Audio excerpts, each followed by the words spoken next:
ایران کے جو نئے لیڈر ہیں آیت اللہ خامنائی کے صاحبزادے مجتبیٰ احمد خامنائی، ان کے سر کی قیمت تقریباً $10 ملین، سیدھا سیدھا $1 کروڑ انعام رکھا گیا ہے کہ اگر ان کی ہمیں کوئی لوکیشن شیئر کرے گا، کوئی ہمیں ان کے بارے میں بتائے گا تو ہم اس کو $1 کروڑ دیں گے بہت بڑی رقم ہے تو یہ یاد رکھیں، یہ مجتبیٰ احمد خامنائی کے سر کی قیمت نہیں بلکہ مسلمانوں کے ضمیر کی قیمت لگائی گئی ہے کہ پھر کوئی مسلمان غدار اٹھے گا اور وہ ان کی لوکیشن یا ان کے بارے میں کوئی انفارمیشن شیئر کرے گا۔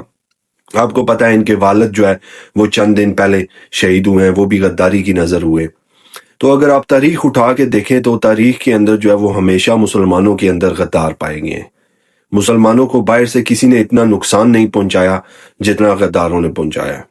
اس کی مثال آپ کے سامنے ہے، سلطنت عثمانیہ، اتنی بڑی سلطنت جس کے ٹکڑے ٹکڑے ہو گئے، اور اس میں بھی وہ اردن کے بادشاہ کا ہاتھ تھا۔ میں تاریخ میں تو نہیں جانا چاہتا، لیکن جب آپ تاریخ پڑھتے ہیں تو آپ دلی طور پہ رنجیدہ ہوتے ہیں کہ ہمیشہ مسلمانوں کے اندر ہی غدار کیوں پائے گئے ہیں۔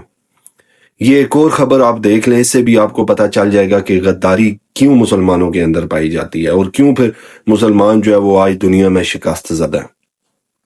اس جنگ سے پہلے آپ کو پتہ ہے کہ ایک کلیش پہلے بھی وہ ایران کا اور اسرائیل کا ہو چکا ہے، ٹھیک ہے؟ تو اس نیوز میں آپ دیکھیں کہ اسرائیل اور سعودیہ نے وہ امریکہ کو پش کیا ہے کہ وہ ایران کے اوپر سٹرائک کیا جائے۔ چلے اسرائیل کی تو سمجھ آتی ہے، لیکن سعودیہ نے کیوں پش کیا امریکہ کو کہ ایران کے اوپر سٹرائک کیا جائے؟ تو یاد رکھیں، آپ کے سامنے وہ سیریا کا حال دیکھ لیں، ٹھیک ہے؟ ابھی آپ لبنان کے اندر دیکھ لیں، حالات خراب ہو رہے ہیں۔ یمن کو دیکھ لیں، ٹھیک ہے؟ غزہ کو دیکھ لیں۔ تو یہ نہ سمجھیے گا کہ صرف باری ان کی تھی، ہماری باری نہیں آنی۔